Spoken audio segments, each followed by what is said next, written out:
Dobbs was a giant middle finger to the invasive activism of the New Left.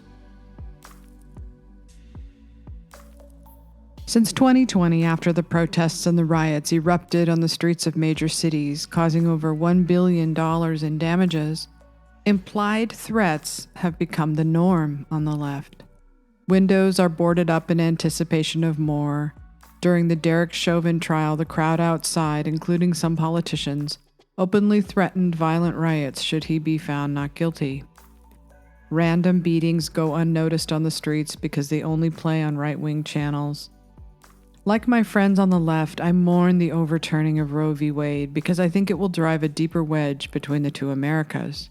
To the left, a fundamental right has been taken away. To the right, a fundamental right has been granted. I keep hoping for some kind of unity, but now the ongoing hatred by each side against the other side is likely to get much worse.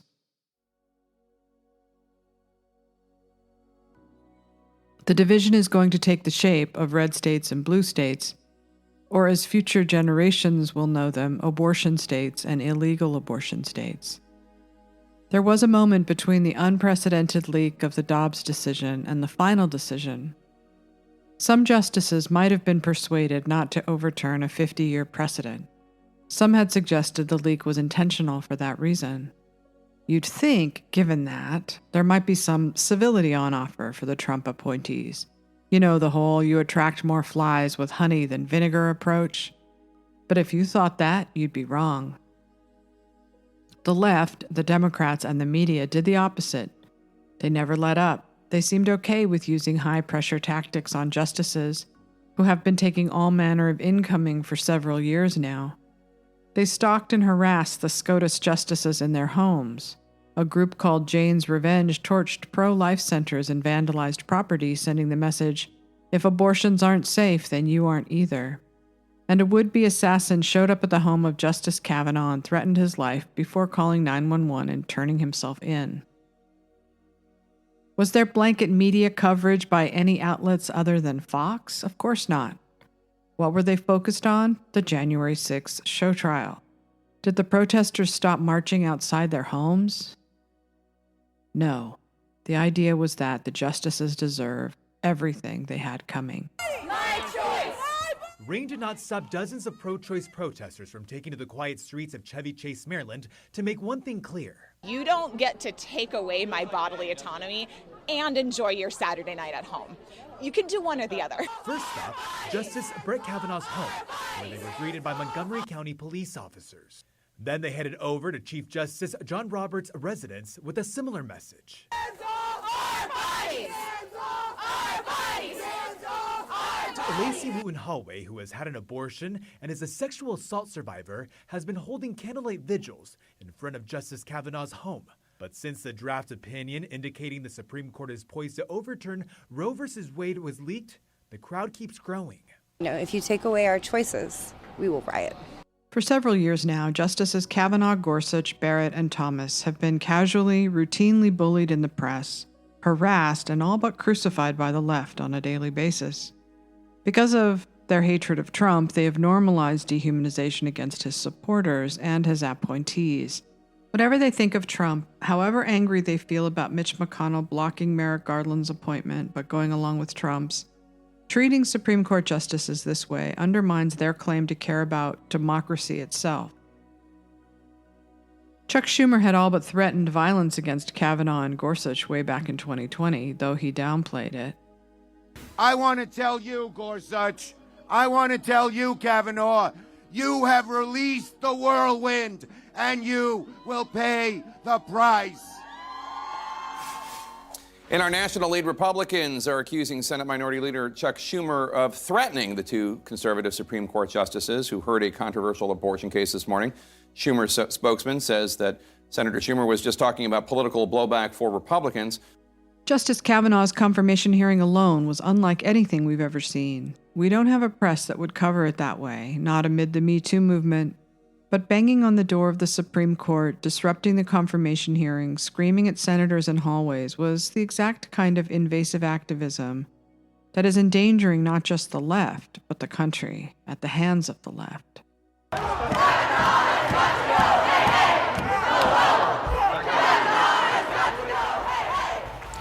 These are live images, folks, at the doors of the Supreme Court, where you can see protesters have gathered. They are demanding that their voices be heard as they anticipate who the person Did you who will meet with be. Senator Dianne Feinstein on August 20th?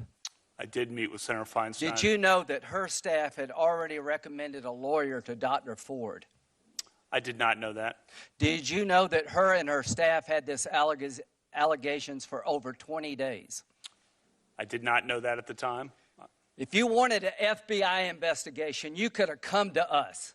What you want to do is destroy this guy's life, hold this seat open, and hope you win in 2020. You've said that, not me. You've got nothing to apologize for. When you see Sotomayor and Kagan, tell them that Lindsay said hello, because I voted for them. I would never do to them what you've done to this guy. This is the most unethical sham since I've been in politics. And if you really wanted to know the truth, you sure as hell wouldn't have done what you've done to this guy. Are you a gang rapist? No. I cannot imagine what you and your family have gone through. Boy, y'all want power. God, I hope you never get it. I hope the American people can see through this sham, that you knew about it and you held it. You had no intention of protecting Dr. Ford. None. She's as much of a victim as you are. God, I hate to say it, because these have been my friends. But let me tell you, when it comes to this, you're looking for a fair process. You came to the wrong town at the wrong time, my friend. Kavanaugh was convicted without due process in the court of public opinion, smeared as a rapist. His family had to absorb all of it. Everyone Kavanaugh knew throughout his whole life now looked at him that way. The idea was to make him as weak of a justice as possible, the Clarence Thomas treatment, so that the public would sour on the court over time. There was never one moment where the left backed off any of it. When Amy Coney Barrett was being confirmed, she was labeled a racist, even though she had adopted black children. Even that was condemned. The media said she belonged to a religious cult and was called Lydia from The Handmaid's Tale. I want to give you a chance to respond to something. Some butthead professor at Boston University says that because you and your husband have two children of color, that you're a white colonist. The implication is that you're a racist, and that you use your two children as props. Do you use your children as props? Senator Kenney, it was the risk of people saying things like that, which would be so hurtful to my family, that when I told Senator Graham this morning that my husband and I had to really weigh the costs of this, it was saying deeply offensive and hurtful things that are not only hurtful to me, but are hurtful to my children, who are my children, who we love, and who we brought home and made part of our family. And accusations like that are cruel. Clarence Thomas has been hated by the left since his confirmation, but only recently has it intensified, as the Twitter blue checks in the media suggest he should be impeached because of his wife's thought crimes. They dress it up like news, but it's more of the same: mass hysteria, Trump obsession, the bottom dropping out. Here's a tweet from Keith Olbermann. Samuel Alito, Amy Coney Barrett, Neil Gorsuch, Brett Kavanaugh, John Roberts, and Clarence Thomas are domestic terrorists and should be approached and prosecuted as such. Okay, Keith. And The Onion has a story picturing Brett Kavanaugh and Clarence Thomas that says, "Of course we know that the rapists who come after us might not know their history, and so may not be aware of the decades we spent in the trenches fighting for their rights, but will rest easy knowing we did all we could." Kavanaugh, Thomas champion creating better future for next generation of rapists. More tweets of Amy Coney Barrett, the queen of Christo-fascists. Blessed be the end of your human rights. A picture of the Wicked Witch of the East with the house dropped on her, called Amy Coney Barrett. And then Monica Lewinsky, our favorite activist in the post-Me Too era, writes, F you Roberts, F you Thomas, F you Alito, F you Kavanaugh, F you Gorsuch, F you Coney Barrett. The treatment of Kristen Sinema in particular has been disturbing.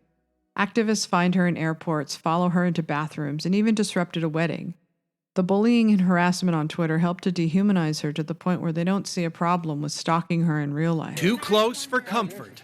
I know you've met with dozens of lobbyists. I did not touch you. And hard to ignore. Corporate shell! Corporate shell! Corporate shell! Senator Kyrsten Sinema officiated at a Bisbee wedding this weekend. Protesters greeted the family and the guests. The Democratic senator's critics say she refuses to engage. Today, the Arizona Democratic Party voted to formally censure Senator Kyrsten Sinema. This is a mostly symbolic act taken in response to Sinema's vote to maintain the Senate filibuster rules, and that effectively blocked the Democrats' voting rights bill. All because she won't agree to go along with the party line. They don't seem to realize that the way it works in America is that we elect people. We don't throw massive fits to intimidate them to go along with what we want. The new left doesn't see it that way. They believe fits of hysteria and dehumanization are the right course of action. It just makes them less reliable as leaders. We need calm heads and steady hands, not the political equivalent of the children in Willy Wonka's chocolate factory. I never understood why activists thought all of this was the right course of action. I always figured it would only make things worse because outside the media bubble and social media feedback loop, most people are horrified when it crosses the line, as it often does. This is the Red Hen in Lexington, Virginia. The restaurant White House Press Secretary Sarah Sanders says she was asked to leave Friday. She first tweeted about her experience. Today, she's speaking out. I was asked to leave because I work for President Trump. We are allowed to disagree, but we should be able to do so freely and without fear of harm.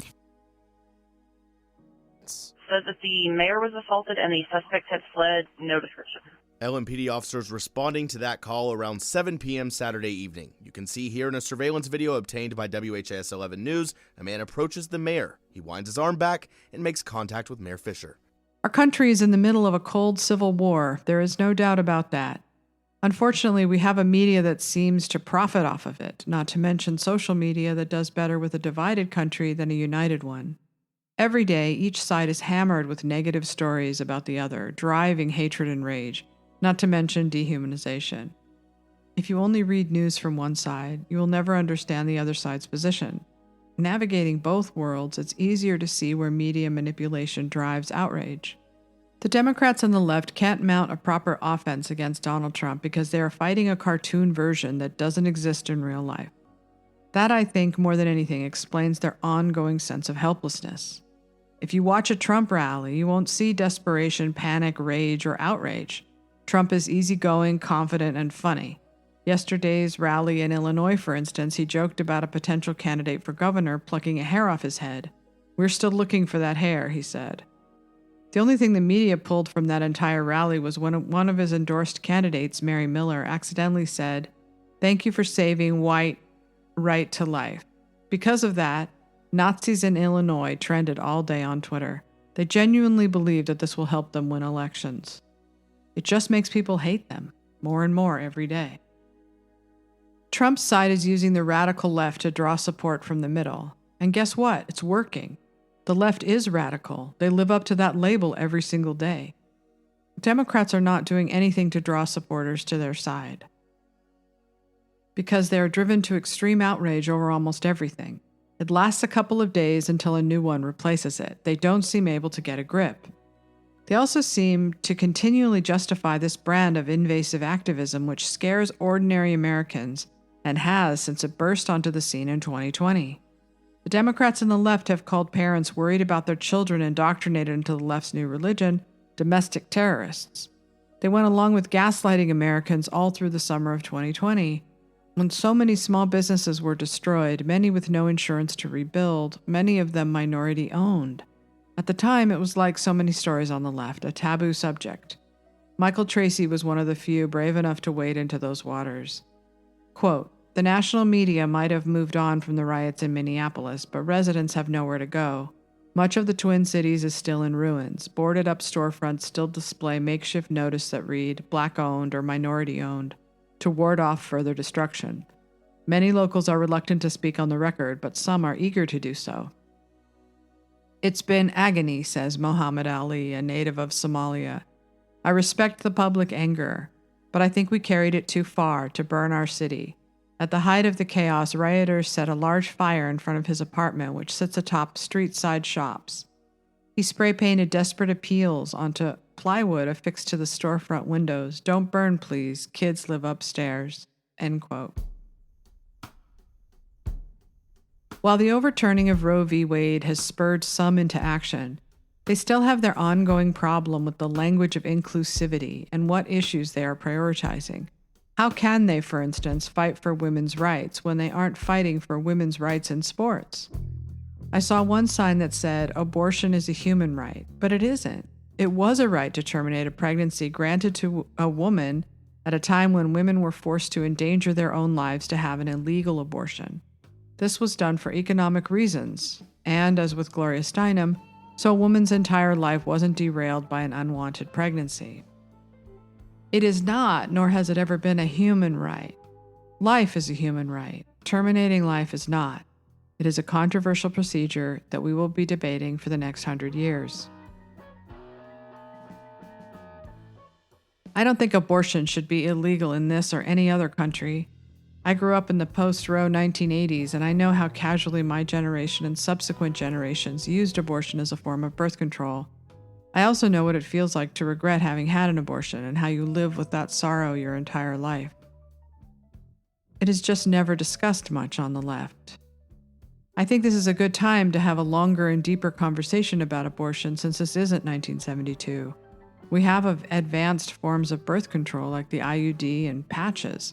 We have apps that track your menstrual cycle. Abortions are down significantly since the era when I came of age. That should be another conversation we have. Here is a Pew Research chart that shows the height in 1990 of 1.6 million abortions per year, and as of 2020, it's 930,000 abortions per year. Things are changing. The world is changing. The predictions for future populations are starting to become worrisome.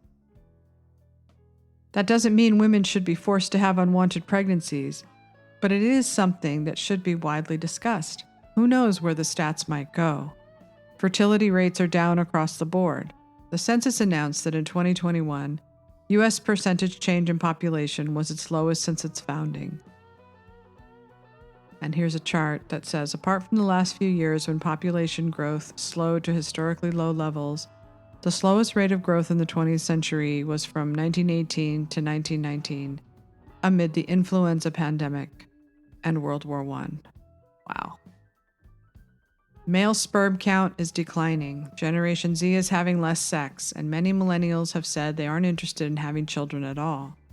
More women are choosing to have kids later, which means it's more difficult to even get pregnant. Elon Musk has said there aren't enough babies, and that civilization will collapse if people don't start having more.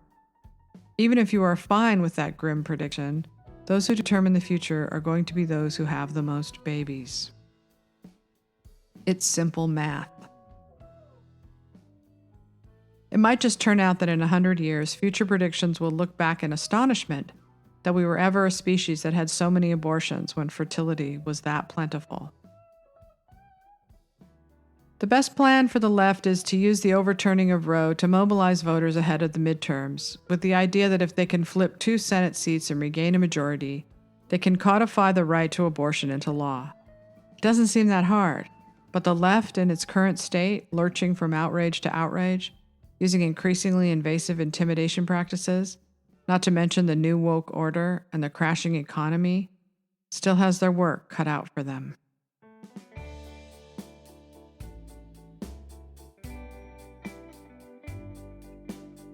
Thank you for listening to my podcast, sashastone.substack.com.